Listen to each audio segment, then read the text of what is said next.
그는 중요한 추론을 추론합니다. 7절. 예수 그리스도는 머릿돌이 되셨다고 합니다. 그러므로 사도는 선한 사람들에 대해 다음과 같이 추론합니다. 그를 자랑하며 영원토록 그를 자랑하리라. 악인의 경우 불순종하는 자들은 계속해서 예수 그리스도를 부인하고 배척할 것입니다.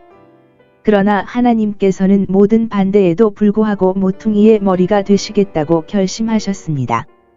경전에서 추론한 정당하고 필연적인 결과는 무엇이든지 그것이 경전의 분명한 말씀에 포함되어 있는 것처럼 확실하게 의존할 수 있습니다. 사도는 선지자의 증언에서 추론을 이끌어냅니다. 선지자는 명시적으로 그렇게 말하지 않았습니다. 그러나 그는 그 결과를 피할 수 없다고 말했습니다. 우리 구주께서는 그들이 그분에 대해 증거했기 때문에 성경을 연구하라고 명하셨습니다. 그러나 그가 언급한 성경 구절에는 나사렛 예수가 메시아라고 말한 곳이 없습니다. 그러나 그 성구들은 홀이 유다에서 떠나기 전, 둘째 성전 기간 동안, 그리고 다니엘의 70일 후에 처녀에게서 태어나실 분이 메시아라고 말하고 있습니다. 그러나 예수 그리스도는 그러한 분이셨습니다. 이 결론을 수집하려면 이성, 역사, 시력, 경험을 사용해야 합니다. 신실한 목사의 임무는 일반 진리를 청중의 특수한 상태와 상태에 적용하는 것입니다. 사도는 선지자의 한 구절, 6절을 인용하여 선과 악에 각각 적용합니다. 이것은 지혜가 필요하며 용기와 충실함, 그러나 그것은 듣는 사람들에게 매우 유익합니다. 예수 그리스도는 모든 신실한 자에게 지극히 귀중하시다.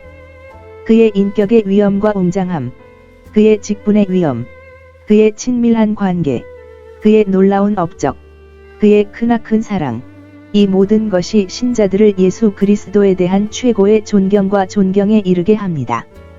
불순종하는 사람에게는 진정한 믿음이 없습니다. 불순종하는 사람들은 납득할 수 없고 믿을 수 없고 회개하지 않는 사람들을 이해합니다. 이들은 약간의 올바른 관념을 가질 수 있지만 확고한 믿음은 없습니다. 그리스도의 교회의 건축자가 되어야 할 사람들은 종종 그리스도께서 세상에서 가지신 최악의 적입니다. 구약에서 거짓 선지자들은 가장 큰 해악을 저질렀습니다. 그리고 신약에서 그리스도께서 당하신 가장 큰 반대와 잔인함은 서기관, 바리새인, 대제사장, 그리고 교회를 짓고 돌보는 척하는 사람들. 여전히 로마의 교계는 예수 그리스도와 그의 이익에 대해 세상에서 가장 나쁜 적입니다. 하나님은 가장한 친구의 거짓과 최악의 원수들의 반대에도 불구하고 자신의 사업을 수행하시고 세상에서 예수 그리스도의 권익을 도우실 것입니다. 사도는 여전히 돌의 은유를 보존하면서 더 자세한 설명을 덧붙인다. 8절. 만군의 여호와를 거룩히 구별하라. 그가 거치는 돌과 거치는 반석이 되리니 이러므로 예수 그리스도께서 만군의 여호와시요 따라서 지극히 높으신 하나님이신 것이 분명하도다. 관찰하다. 건축자들과 대제사장들은 그를 거절하고 백성은 그들의 지도자들을 따랐다. 그래서 그리스도는 그들에게 걸려 넘어지게 하는 돌과 부딪히는 바위가 되셨습니다. 그리고 그 보답으로 그분은 강한 돌이나 바위처럼 그들에게 내리셔서 멸망으로 그들을 벌하셨습니다. 누구든지 이 돌 위에 떨어지면 깨지리라. 그러나 그것이 누구에게 떨어지든지 그것은 그를 가루로 만들 것입니다. 배우라. 불순종하는 모든 자들은 하나님의 말씀을 노엽게 하나니 그들이 불순종함으로 말씀에 걸려 넘어지는도다. 그들은 그리스도 자신과 그분의 가르침과 그분의 교훈의 순수성에 대해 불쾌감을 느낍니다. 그러나 유대인 의사들은 특히 그의 외모의 비열함과 하나님 앞에서의 정당성을 위해 그에게만 신뢰하겠다는 제안에 더 비틀거렸습니다. 그들은 믿음으로 의롭다 함을 구하도록 인도될 수 없었습니다.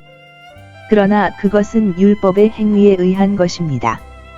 그들이 그 걸림돌인 로마에 걸려 넘어졌기 때문입니다. 어떤 사람에게는 구원의 근원이신 동일한 복되신 예수님이 다른 사람에게는 그들의 죄와 멸망의 원인이 됩니다. 그는 이스라엘에서 많은 사람의 흥망성쇠를 맞게 되었습니다. 그분은 그들의 죄의 창시자가 아니라 죄의 원인일 뿐입니다. 그들 자신의 불순종은 그들로 하여금 그에게 걸려 넘어지게 하고 그를 배척하게 합니다. 그를 구세주로 거부하는 자들은 그를 반석처럼 갈라놓을 것입니다. 하나님이 친히 말씀에 순종하지 아니하여 넘어지는 모든 자에게 영원한 멸망을 작정하셨느니라. 단호하게 불신앙과 복음을 멸시하는 자들은 모두 영원한 멸망에 처해 있습니다. 영원 전부터 하나님은 그들이 누구인지 아십니다. 유대인들이 일반적으로 그리스도를 거부하는 것을 보기 위해, 그리고 모든 연령대의 수많은 사람들이 그를 무시한다고 해서 그에 대한 우리의 사랑과 의무가 낙담되어서는 안 됩니다. 이것은 오래전에 예언자들이 예언한 것이며 성경과 메시아에 대한 우리의 믿음을 확증하기 때문입니다. 그를 영접한 자들은 큰 특권을 누렸다. 9절. 유대인들은 하나님의 유일한 백성이 되고 하나님과 특별한 언약을 맺으며 나머지 세상과 구별되는 그들의 고대 특권에 대해 지극히 예민했다. 그들은 이제 우리가 복음 헌법에 복종하면 이 모든 것을 잃고 이방인과 같은 입장에 서게 될 것이라고 말합니다. 이 반대에 대해 사도는 대답하기를 그들이 복종하지 아니하면 망한 것이요. 7, 8절. 그들이 복종하면 실질적인 유익을 잃지 않고 그들이 원하는 것을 계속할 것이라고. 선택된 세대, 왕 같은 제사장 등. 배우십시오. 모든 참 그리스도인은 선택된 세대입니다. 그들은 모두 하나의 가족, 일반 세상과 구별되는 종류의 사람들, 또 다른 정신, 원칙 및 관행을 가진 사람들을 만듭니다. 만일 그들이 그리스도 안에서 그렇게 되도록 선택되지 않고 그의 성령으로 성화되지 않았다면 그들은 결코 될 수 없었을 것입니다. 그리스도의 모든 참된 종들은 왕 같은 제사장들입니다. 그들은 하나님과 그리스도와의 관계에 있어서, 하나님과의 권능에 있어서, 그들 자신과 모든 영적 원수들에 대해 왕이 됩니다. 그들은 그들 자신의 영혼의 향상과 탁월함, 그리고 그들의 희망과 기대에 있어서 군주적입니다. 그들은 왕 같은 제사장들로서 죄와 죄인들에게서 분리되어 하나님께 봉헌되고 예수 그리스도를 통하여 하나님께서 받으실 만한 영적 봉사와 제물을 하나님께 드린다. 모든 그리스도인은 어디에 있든 하나의 거룩한 나라를 이룹니다. 그들은 같은 민족으로, 같은 우두머리 아래 모여 있고, 같은 방식과 관습에 동의하고, 같은 법으로 다스립니다. 그들은 하나님께 성별되고 바쳐지고 그의 성령으로 새롭게 되고 거룩하게 되었기 때문에 거룩한 나라입니다. 그들이 하나님의 특별한 백성이라는 것은 그리스도의 종들의 영예이다. 그들은 그의 획득, 선택, 보살핌, 기쁨의 사람들입니다. 모든 진정한 그리스도인의 이 네 가지 품위는 그들에게 자연스러운 것이 아닙니다. 그들의 첫 번째 상태는 무시무시한 어둠의 상태이지만 그들은 효과적으로 어둠에서 놀라운 빛, 기쁨, 즐거움, 이 백성을 만족하게 하고 복음이 그들에게 가져다준 큰 자비와 위엄에 감사하게 하기 위해 사도는 그들에게 그들의 이전 상태와 현재 상태를 비교하라고 조언합니다. 시대는 그들이 백성이 아니었고 긍휼을 얻지도 못하여 엄히 버림을 받고 이혼을 당한 때였다. 그러나 이제 그들은 다시 하나님의 백성으로 받아들여져 자비를 얻었습니다. 배우십시오. 가장 훌륭한 사람은 과거의 자신을 자주 되돌아보아야 합니다. 하나님의 백성은 세상에서 가장 귀한 백성입니다. 나머지는 모두 작은 사람들에게 좋은 사람이 아닙니다. 하나님의 백성의 수에 들어감은 매우 큰 긍휼이며 그것을 얻을 수 있다. 그는 그들에게 육신의 정욕을 조심하라고 경고한다. 11절. 심지어 가장 선한 사람, 선택된 세대, 하나님의 백성에게도 최악의 죄를 멀리하라는 권면이 필요하다. 그들에게 경고하십시오. 어려움을 알면서도 의무의 중요성을 알면서 그는 그들에게 최대한의 관심을 사용합니다. 사랑하는 여러분, 간청합니다. 의무는 육체의 정욕의 첫 번째 경향이나 떠오르는 것을 삼가하고 억제하는 것입니다. 그들 중 많은 사람들이 본성의 부패에서 나고 그들의 활동에 있어서 육체를 의지하여 어떤 관능적인 식욕이나 육신의 무절제한 성향을 만족시킵니다. 이 그리스도인들은 다음을 고려하여 피해야 합니다. 세상에서의 그들의 상태, 그들은 나그네와 순례자요. 그리고 그들이 통과하는 나라의 사악함과 정욕에 굴복하여 그들의 통행을 방해해서는 안 됩니다. 이 죄들이 행하는 해악과 위험, 저희가 영혼과 싸우나니 그러므로 너희 혼이 마땅히 저와 싸워야 할지니라. 죄가 사람에게 끼치는 가장 큰 해악은 이것이다. 그것은 영혼의 도덕적 자유를 파괴합니다. 그것은 능력을 손상시킴으로써 영혼을 약화시키고 쇠약하게 만듭니다. 그것은 영혼의 위로와 평화를 앗아갑니다. 그것은 영혼의 존엄성을 떨어뜨리고 파괴하며 현재의 번영을 방해하고 영원한 불행에 빠뜨립니다.